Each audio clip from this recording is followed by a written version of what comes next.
your child gets angry easily, they were not like this before, or they are out there hanging with people that you know typically they didn't used to. Mental illness is not real in our country. So people who are suffering from things like anxiety, stress, burnout, depression, substance use disorders, and stress, these are the things that are typical when your child is depressed.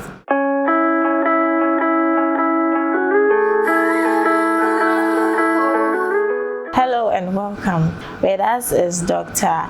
Helen Kundi, a resident in psychiatry and someone who's been working closely with young people for years. Doctor, thank you so much for being here. It's my pleasure. Thank you so much. So, Doctor, please, we'll be asking some few questions about mental health, teens' mental health. So, I will start with teen challenges. What are the most common mental health challenges you see in teenagers these days? Okay, so in general, the most common mental health illnesses that we come across include depression, anxiety, substance use disorders, and stress. However, in practice in this country, we have people coming in more with the substance use disorders and psychotic disorders because, mental illness is not real in our country. So people who are suffering from things like anxiety, stress, burnout, depression are typically not classed as, because of the society, mentally ill. Okay. So how do you differentiate between typical teen mood swings and actual mental health concerns? I think it all depends on how well you know your child or the person you are around as a teen, because it isn't every behavior that is normal, but then it's always being deemed or explained of as he's just being a teenager, he's throwing a tantrum. But some of these things you notice as a change of pattern in behavior at a particular point in their life, and then as time goes on, you see that it's disrupting their activities, it's disrupting their relationship with people. So when this goes on for a period of time, you realize that it is an actual problem. And when this happens and you realize you cannot help the teen by yourself, you need to check in or check her into therapy or to see a psychologist or psychiatrist who will be able to determine what issue this person has. It's better to get this information from someone who has the expertise than to just rule it off as the child just being difficult. Yes. Okay. So when should a parent start to worry? Start to worry when your child is talking less than they used to, when they are separating themselves from the family, because some people are having issues with their peer groups where they are being bullied and they cannot converse with their family about it. So you see that they are isolating themselves, or maybe they are picking up bad behaviors and it's making them act differently from how they usually are or how they were raised to be. And they hide these behaviors by isolating themselves from the family.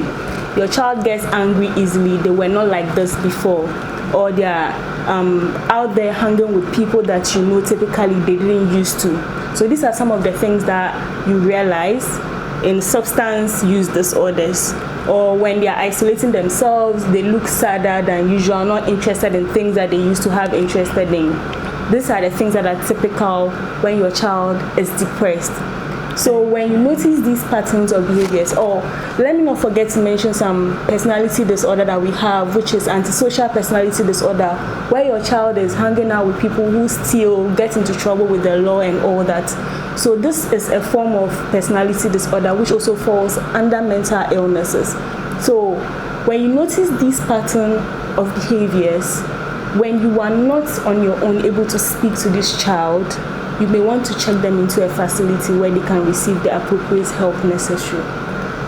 You made mention of expertise. The second question, like how do you differentiate between typical teen mood swings and actual mental health concerns? Yes. And you said they have to seek expertise. So I wanted to know some of these expertise. Yeah, so that's actually what I previously mentioned as when you have to send the person in to see a psychiatrist. So psychiatrists are people who are trained in the science of behavior, emotion, and the mind. And they are the ones that typically identify when a child has a problem or a teen is having issues.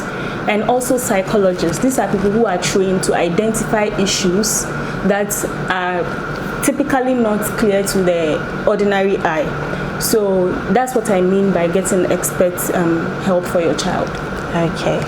So moving on is early warning signs. What are the early warning signs that a teen might need professional help? So for the early warning signs, I think that it still encompasses what I previously mentioned, where you have your child who typically doesn't behave in a particular way. For instance, you see that they are always in their room, socially withdrawn, not talking to anybody in the family. This child was not like this previously. So at a point, you start getting concerned and you realize that no, this change in pattern of behavior, I need to seek help for this child. So this is an early warning sign. And your child is exhibiting behaviors, being secretive, pathologically lying and all that. Maybe they are hiding some things from you because of certain friends they are keeping, typical with people who use substance. They don't want you to find out this new behavior or character that they are exhibiting. And let me not forget to mention about psychotic disorders. So your child who was in a usual state starts exhibiting bizarre behaviors, talking in a way, you ask a question, they're answering something else, talking about things that you know are not true, but then they say it with their chest that these things are true. This is not just the child lying, but then bizarre things that cannot be explained by logic, but to them holds true. When you see these type of symptoms in your child, you want to quickly send them in for help. So these are some of the few ones that we can mention, yes. Okay. And please, are these signs often overlooked? Yes. So as I mentioned in the beginning of the interview, we live in a part of the world where people do not believe that things like anxiety disorder is real, things like depression is real. In fact, if you are unfortunate, if you mention I'm depressed, you might be sent to the church for them to pray for deliverance, because there's no child of God that can be depressed. But these are real issues, these are real struggles. I believe that the issue we have is identifying the fact that mental illness in itself is an illness. You know, when we talk about health, we define it as a state of complete physical, mental, and social well-being. But then when it comes to mental well-being, suddenly it's a problem. It's okay when someone has malaria and can go to the hospital for help, but then when someone is having anxiety and wants to go for help, they are tagged as you are doing too much, you are exaggerating, you are being, they are pretending to be ill or trying to get out of doing some work and all that. So yes, they are often overlooked, and these things pile up and eventually become a problem in future. And I want to add before we proceed that most of the times mental illnesses start from adolescence and then they show their full extent at an old age. So if these issues are not tackled right now, they will eventually become a problem when the person grows. Okay. So doctor, let's look at social media. We all know that social media is such a big part of teen life now. And how has it affected their mental health? Social media has its pros and cons. So with mental health, I mean, there are some pros because you find people who identify with you, and you know that people share your struggles, and there's that confidence in knowing I'm not alone in this issue that I'm dealing with. However, in the same way, it has exposed us to negative behaviors. So you have teens who wouldn't normally behave in a particular way, wanting to seem cool or woke because of social media, being a part of a particular genre of people, then now Gen Z or Gen Alpha people behaving in a way that is not typically accepted in our religions and our cultures, just to be a part of a clique or something. And it introduces our kids to some of these new drugs. I think there's a new one in the Ghanaian media known as Red. And sometimes these people do it to be cool. I want to be peer pressure. So because of peer influence, they are taking in some of these substances and then they end up hurting themselves in the process. Another way that social media can negatively influence our teens is when you are observing a particular person that you yearn to be like and comparing yourself repeatedly, your low and your self-esteem becomes low because you are setting unrealistic expectations for yourself. So there's also that issue that is going on right now. So you have people stealing just to meet that look of I want to be like this person, engaging in behaviors just because I want to be like this person also. So yes, social media does negatively influence. Okay. So in this case, is it harmful or helpful? So it does negatively influence. Like I mentioned before, there are negatives and then positives. So I mentioned some of the negatives and then the positives. Okay. So family dynamics. What role does the family play in a teen's mental well-being? For psychiatry, when we manage our patients, there's something known as the biopsychosocial model. And when it comes to social support, it's a very big part in management of people who have mental illness. There is no way someone with mental illness without support has an upper hand on recovery compared to someone with social support. So when you are going through therapy and you are going through a treatment, the place of your family is so big in financial means, and knowing that there is a shoulder for you to lean on, someone to go and talk to, and then someone who is beside you when you are walking through facilities that treat, because people are already scared to be labeled, to be stigmatized, but when they have that support around them, it boosts their confidence. They know that I'm not in this alone. So it plays a very big part. In fact, there are some therapies we do known as family therapy. So that even improves the rate of recovery of a lot of people that are getting help, especially when it comes to the young people. It pulls or pushes fear away from them because they know that they are not alone in that. And can a toxic home environment contribute to mental health issues? This shouldn't even be a question because several mental illnesses that have been studied has shown that a lot of the people that have the mental illnesses have had some form of dysfunctional family or some sort of unfortunate event happening to them in the past because of family. So when you are in a family where you are always criticized, you are never enough, you are always being put down, they never recognize when you do something right. It's always about when you do something wrong. That's when people notice that you have done something. Living in this type of environment is very problematic because it builds up negative, behaviors and thoughts, because there's low self-esteem and then you are brooding on these thoughts, and it will either lead you to bad behaviors or a bad personality or even depression sometimes. So people who end up with antisocial personality disorders are actually usually found to have come from a broken home. So you find that they start with an oppositional, then conduct disorder, and before you realize they have antisocial personality disorders and they are dealing with the police. So yes, it has affected. Okay. So what type of therapy do you use most often with teenagers? So for teenagers, we use cognitive behavioral therapy, and then we also have dialectical behavioral therapy, and then I mentioned one earlier on, which is family therapy. So these therapies are to help them identify what struggles they have, come into terms with these struggles, adopting behaviors that will help change in patterns of, and then with the support of the family, they are able to change mindset and then start changing their behaviors to a positive mindset. So usually those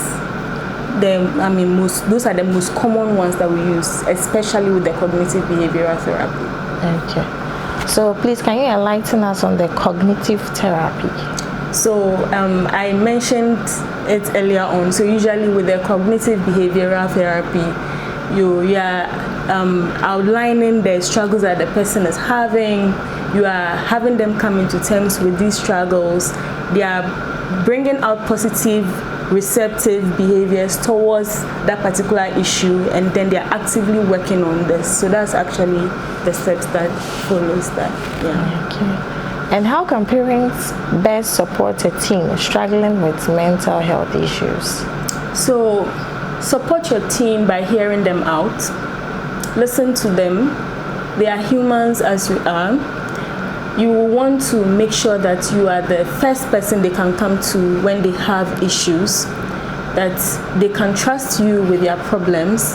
And when you know that you cannot solve all their problems by yourself, you will want to consult someone that is specialized in that area. And through the treatment, when they have seen this person, they should be able to know that they can rely on you through that treatment also. So those are some of the few ways in which parents can help that. And how much should parents be involved in their teens therapy sessions? So when it comes to the teens therapy sessions, it's about them letting the teen know that I'm available for you when you need me for therapy. And then when the therapist calls out to them, they are willing to be there present every time. And at the end of the day, because the teen is the patient in that scenario, when they are comfortable with having their parents sitting with their therapy, calling onto them, they should always be ready to come. So I can't say that this number of times, because it all depends on these three factors. Yeah. Okay, so COVID-19 impact. What impact has COVID-19 had on teen mental health? So we were talking about social media. I believe that it was during the COVID-19 that a lot of teens got so much into social media. So people have become more withdrawn from the outside world and are focusing more on media, trying to be somebody, and this is where all the comparison with other people comes in. So there is that factor. And then we also have people that didn't get the opportunity to attend certain schools because of the COVID. So there is also the disappointment that came with things that were not fulfilled during this period, which festered on. And separation from social gatherings also, in a way, kind of mentally stressed out a lot of people. So in my little minute opinion, I believe that these are some of the few ways in which COVID has negatively impacted the minds of a lot of people that were growing in that period, because it was quite 2019 to 2022 was quite some time.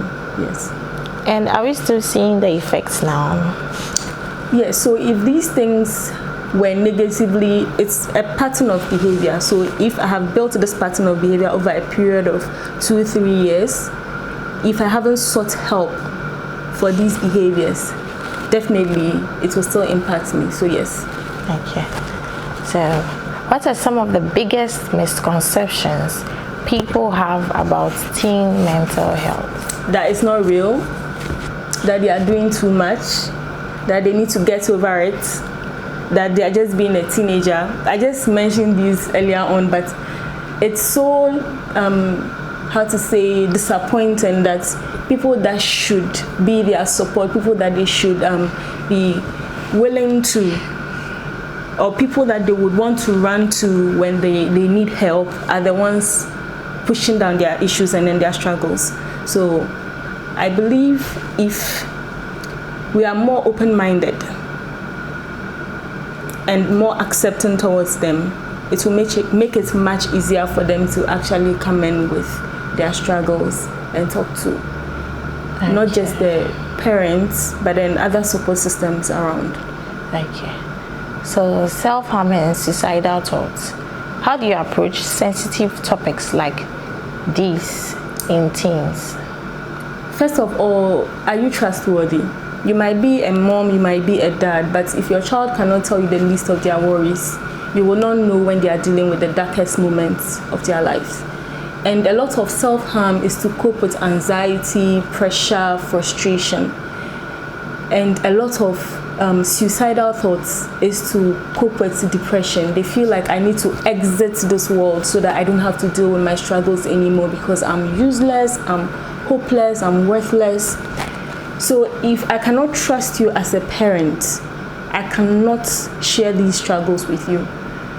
If you make yourself the first point of contact to your child when they are dealing with their struggles, you will be the first person to know. If you were not that way before, you can start by making them know that you are always available for them. You are willing to listen to them. You are willing to walk through their struggles with them. You understand and you believe their struggles. And if it's too much for you, always seek therapy. If you go and they tell you, oh, it's nothing, it's better than not sending your child for help at all. Suicidal ideas and thoughts might seem like performance, they're exaggerating, they just want to get something out of you. But sometimes when left ignored can lead to actual consequences that you don't want to find out. So, yeah. And what role do diet, exercise, and sleep play in teens' mental health?